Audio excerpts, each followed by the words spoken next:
this is going to be a little bit long, I'm going to do this in 2 parts, and this is part 1. So there's a lot to get into in this video. And what I'm going to do is show you guys some receipts, go over some stuff about the baby Ariana case. We're going to get to some facts. Now, just so everybody knows, when I have a source that comes to me, there's a lot of things that I do to try to verify that that source either is who they say they are or that their information is correct. There's a lot of personal information that they will have to give, a lot of things that they have to share, things that only that person or a source close to the case would actually know about. So my source has been verified, and I'm going to post you guys some receipts. And we're going to get into a lot of the lies that baby Ariana's mom has told and the truth behind them and how we got them verified. The first thing we're going to start with is the ownership of the daycare center. Now, the daycare center was purchased by Anna back in 2002. And Fabi had worked there until 2003, which is Joel's wife. And then they had purchased this in 2017. Now, one of the things that Alex, who is baby Ariana's mom, has been going around and saying is that Joel doesn't have the credentials or anything to be a director. But at the same time, you guys have been sharing his degree in business. Credentials or not, he is the registered owner, him and his wife, and they have been since 2017. Go ahead and look at this. You can pause to read.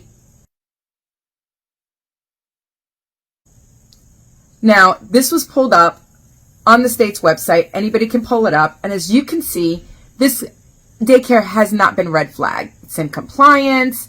Everything's been up to par. And look, it's got the registered owners. Now, let's move on to the date that this incident happened. So, the baby was dropped off or signed into daycare at 8:47 a.m. We know that because this is the sign-in sheet. Now, with the sign-in sheet and something else that I'm going to post in a little bit, understand that the time zones on these are based on where the server is located at. So the server is an hour ahead. It's in Central Time Zone. And so therefore the sign-in shows that it was 9:47, but as the mother has verified, it actually was 8:47. Now we know that the mother has been out there putting out stuff how she made this big deal because he wasn't turning over any of the footage. Mr. Estrada literally gave the keys to the police, and they took everything. You guys can pause to read, but here's a copy of the search warrant. As you can see, when I say everything, I mean everything. They got samples of any vomit, or blood, or urine, or feces, every spit, every text message, cell phones. They took the entire DVR, the entire security system. They took photographic evidence. They took biological materials. They took CD-ROMs, text messages, micro SD cards, any hard drives, camcorders. There was nothing in that daycare facility that could try to prove that this did or didn't happen that the police did not take. The mom even tried to say that there were areas in the daycare center that were not covered by cameras. On the contrary, there are areas that are not being used by the facility, but they're still covered under cameras. What is on the footage is a partial truth of what Alex's mom has been talking about, and that is that Mr. Estrada was working with this new intake person. First of all, it wasn't a parent, but he was working with somebody. The entire time that Ariana or the children were there that morning, he was not in contact with the children. He was busy working, doing what needed to be done with this person that he was either training or working with. He had not been with the children that day. As a matter of fact, he actually had nothing to do with this incident from the beginning, except that staff had come to him. He contacted mom via phone call and was like, hey, this is what one of the staff had noticed. And her response was, okay, well, send me some pictures. He sent her the picture. She's like, that's definitely not normal. I'm on my way. And even she asked the same question, and the same thing that has been put out there. Is it only on the outside? Is it also on the inside? Take a look at the messaging.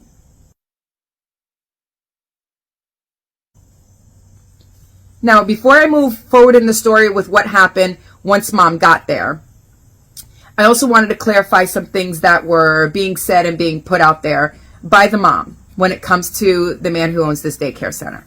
This is going to be a little bit long. I'm going to do this in two parts, and this is part 2. We left off where I was about to clarify some things that the mom had been putting out there and give you guys some more facts. Yes, there is an apartment that Mr. Estrada did get a lease for in August of 2023. But I'm going to tell you the part of this that the mom is not telling you about why Mr. Estrada had that apartment. Him and his wife were separated. They were having marital issues. When they separated, he went and he found this apartment, and it was convenient because the daycare opened at 6 a.m. It wasn't too far, and it was in a reasonable distance to the daycare center.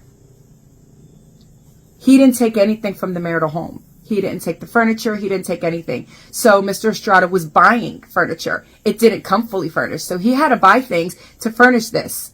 He wanted to turn this into a bachelor pad. While that was probably not the best choice, being that even though he is separated from his wife, he's still married. But that was what he wanted to do with the apartment. He was making a bachelor pad. So now let's go back to the daycare center, and we're now on the part where they had the text message exchange, where I ended in the last video. So after this text message exchange, Mom gets there and she just kind of starts walling out. Speaking with some of the people from the facility, when they saw this, nobody's mind, none of the staff's mind went to that this child had been SA'd. That wasn't like the last thing that anybody thought of.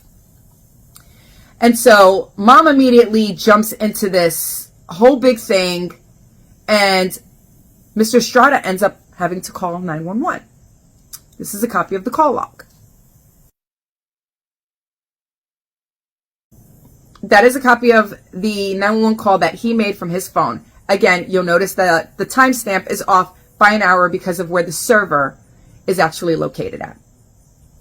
Now, I'm not going to get into too many details about everything that happened with the hospital because I've already done that in my previous video, where the mom made comments saying that nobody there believed her. They said the baby had a UTI and all this other kind of stuff. They didn't want the baby to be traumatized through an R kit, but yet she did it anyway. Whatever. So we're just, right now what I'm trying to do is clarify the facts when it comes to the daycare center and some of the stuff that the mom is saying. Now, this message here has also been going around. Now, if you read this text message, he talks about leaving a phone in the vehicle because it had too much information or something on it, too much evidence on it. Immediately, Mom has put out this scenario that he was trying to hide evidence. I'm going to tell you exactly what that was about. See, Alex, the mom, has been out here making threats. As everybody has seen through the footage at the police department, she went in there yelling and cursing at them, talking about taking his phone and doing all kinds of different things. He had already given the police everything that they had asked for, everything covered on the warrant, everything that they needed, they had already had. He had his own backup of the cameras on there. And God forbid something happened, that was going to be his evidence to exonerate him. That was the only thing that he had to show that he didn't do what he's being accused of doing. Mom is freaking out. She's making all these kind of threats. So that message where he said he was leaving it in the vehicle is because he was afraid that the mom or somebody from her team or encampment or protesters were going to physically attack him because of the threats that were being made and try to get that phone. So he figured it would be safer to not have it on him coming in and out of the daycare center or around them just in case she made good on her threats. Now we're going to go into the aftermath. I'm going to show you messages from some of the families. Now, this was a group chat or a post or whatever that was going on with some of the families who had kids that went to the center. You know, the moms whose kids were also victims and were coming forward, according to Alex.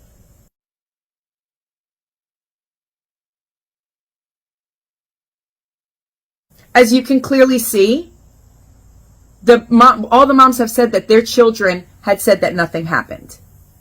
One mom's 2-year-old was cleared. Another mom's 4-year-old was like, no, you know, he didn't do anything to me either. Now, one of the moms is doing what she should be doing. And even though the child is cleared and stated that nothing, sorry about that. So even though there was nothing there and the child was cleared, what she still decided to do was go ahead and take the child to see a psychologist, let the child start getting some sort of therapy. And if there was anything there, let it come out in a professional capacity, the way it is supposed to do. Not constantly pressure the child and try to get the child to say something happened that didn't happen. She willingly admitted it didn't happen. My child's good, but just in case, I'll put my child in therapy in case anything needs to come out. That's called responsible parenting.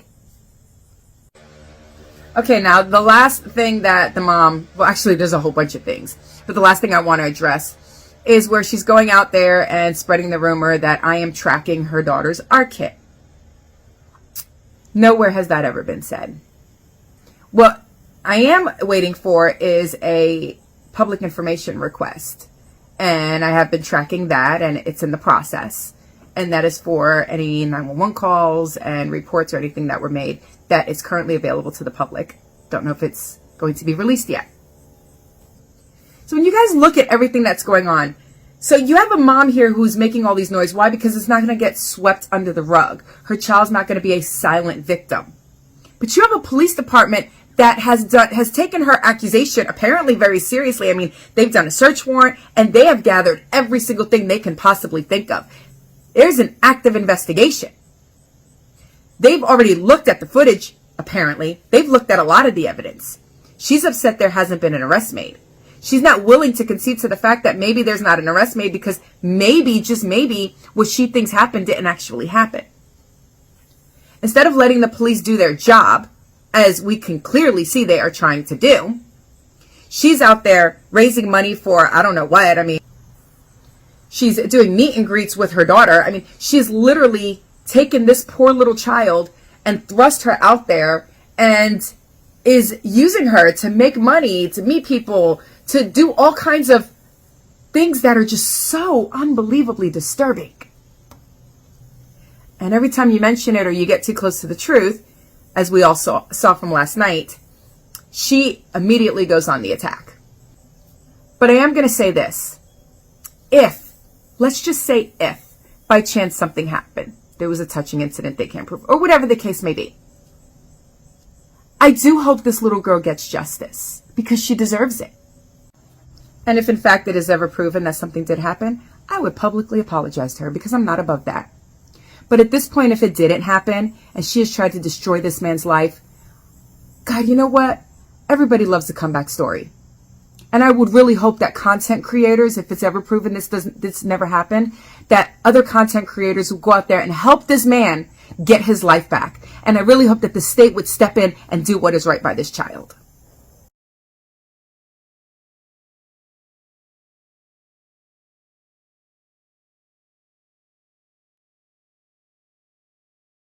Destroying any credibility at the daycare center. So I was hoping that this is the last baby Ariana video that I had to make for a little bit, but apparently not.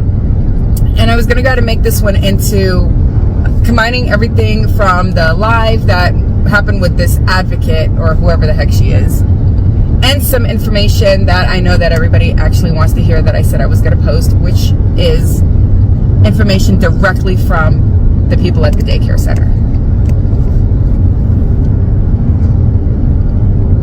Now, after trying to address a lot of the false information in the live last night, I realized that I spent 6 minutes of my life that I cannot get back. So I'm not going to post any of that stuff. There is one thing I want to address, and then we're going to move into the stuff that actually matters. Joel Estrada is not the owner of the daycare. Joel Estrada has not been the owner of the daycare. I'm sorry, what does that say? As of July 2017, the ownership of the daycare center has been transferred to Fabi and Joel. Now that we've addressed the crazy, let's go ahead and get into the messages between myself and the people at the actual facility. Now, understand something, that I wasn't there, you weren't there. This is going to be told now from their side. Now, unfortunately, we have a mother who has went BSC and is attacking and threatening people, and therefore they will not put their names publicly, and neither will I.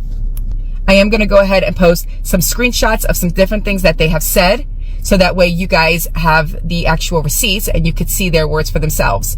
And then I did go ahead and speak with them personally over the phone. I went through the entire verification process. So at this point, it's your choice whether to believe their words or not. Let's go ahead and get into it. For 2 weeks, blank teacher had noticed Ariana scratching under her dress, and we literally all thought it was just that she needed a bigger size of diaper. But so-and-so had been telling us that maybe she needed a bigger diaper because she had seen her scratching under her dress several times, and we'd also noticed her diaper would go in the middle of her personal area. So, like a week later, she noticed that Ariana scratching her private area under her dress, and again, it was her diaper being in the middle. I was the one who noticed the diaper with the red stuff on it first. No, it wasn't covered in red stuff or soaked in red stuff like the mom likes to say. When we asked Ariana who did this, she just kept saying, finger, it hurts. Now, at this point, it was time to switch over to regular phone conversation because I did want to obviously vet the sources, make sure that the information was coming across clearly, and just get a little bit more information. Now, they did put a timeline in text message, and I'm just going to read it to you because it is right in between a lot of people's names, and blocking out almost everything except for this time is not going to make much sense to you. So 8:47 a.m. Ariana gets checked in and they start doing some breakfast. Normally from 9 to 9:50, there is a group that is outside playing, another group at 10 to 10:50. By the time she finished breakfast and went outside to play, she only had a short time before she had to come inside. So one of the teachers suggested she go ahead and get the second hour of play with the other teacher. It was going to be Ariana and another student. And so they went ahead and they sent her out so she can go ahead and do that playtime. She then came in. They were doing what H day. So they were learning about the letter H, did some painting. And at this point now, one of the teachers decides to go in and clean them all up and do their changes, get them ready for lunch and nap. She figures at this point that Ariana is starting to speak, so maybe they can learn a little bit of potty training, puts her on the toilet and basically takes off that pamper, notices it, and she's like, Ariana, what happened, baby? What's going on? All Ariana kept saying, finger, or hurt, and immediately she recollects all of the last couple of weeks that Ariana was constantly scratching down there. So putting two and two together, it kind of made sense. However, she still went ahead and notified Joel to go call the mom and let her know what was going on. At this point, they did not think that this was any big deal. Nothing more than just that. She's constantly scratching. Maybe the diapers are too small and she's probably cut herself. Now, there is camera footage. And on the camera footage, what it shows is there's no audio, but it does show at one point where Ariana's sitting down and her legs are like, I guess, kind of like behind her. And she's sitting there and she is scratching her private area again. And it looks like one of the teachers says something to her. Now, what the person that I spoke to said that was said was that, hey, baby, are you okay? Don't scratch down there. And so you see Ariana's moving her hand out of the way based on whatever is being told to her. Now, at this point, the mom gets called and she's really not inclined to come in. But Joel's like, hey, listen, there's some blood here and you need to come in or we want to let you know about it. At that point, she's like, okay, send it to me. And then you guys have seen the rest of those messages. Now we're going to talk about the fact that she's saying that as soon as she got there, She went to her daughter. Her daughter said, "Mommy, Cha-Cha hurt." And she knew right away what happened. That is not how that happened. So the father gets there first. Francisco gets there first. And he has a really good relationship with his daughter when he is allowed to. From what the facility is saying, he loves his daughter and she loves her father. And whenever he is around, the baby's very well taken care of. You know, she comes to school with fresh diapers, clean clothes, the whole 9 yards. When he is allowed, because apparently this is a situation where when him and Alex are fighting, he's a domestic abuser and a lowlife and a piece of crap, and he's not allowed to pick her up from the daycare. And then when they're okay, he's father of the year and he's allowed to pick her up. So that's kind of what that scenario was like. When Alex gets there, Ariana had already been with her dad. She ran straight to her dad. Alex goes straight to Joel and starts ranting and raving and going off about footage and everything else. She doesn't go to her daughter to ask her daughter what happened, and her daughter never says, "Mommy, Cha-Cha hurt." That didn't happen. And if that conversation took place, it didn't occur there in the childcare center like Alex is saying. If that conversation occurred, it would have occurred somewhere else. And I'm not going to say it didn't because I wasn't there. So now everybody's like, well, we want to see part of the footage. We want to see this, that, and the other. For the integrity of the investigation, it's not being released right now. However, I do implore Mr. Estrada's attorney to please at least post that screen still of Ariana at the childcare facility where she's sitting there scratching, just so people could see that the information is correct. Obviously, her face and stuff would have to be blurred out, but I really do think that this is something that should be made public. But anyway, moving on. So I've showed you guys copies of the conversation. I've informed you of my personal conversation with a couple of the people that work there and told you what was seen on the footage. So now at this point, you guys have heard basically the daycare side through an intermediary. This is all going to come out. It's all going to come out. Everybody's going to be able to see the videos. Everybody's going to be able to see all of the facts to this once this investigation is closed. Now, nobody has to believe anything that's on here. Nobody has to believe anything that was said. You don't have to believe the messages. I don't care. You don't have to believe me.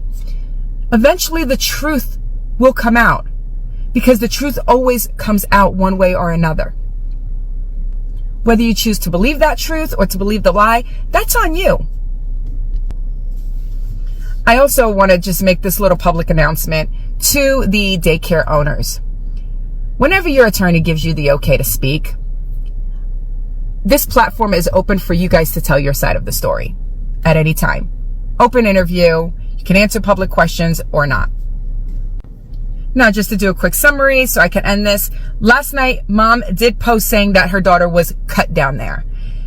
And that statement, along with what the facility or the people at the facility are saying, it makes sense.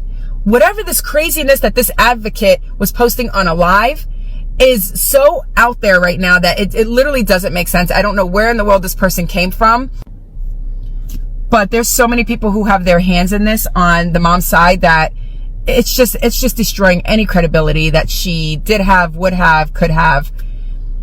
And just to end this video, I'm going to post a couple of things for your entertainment. You can pause to read, but this is the wonderful threats I got yesterday right before I posted my video. I'm in the purple and Miss Who Knows What is in the white.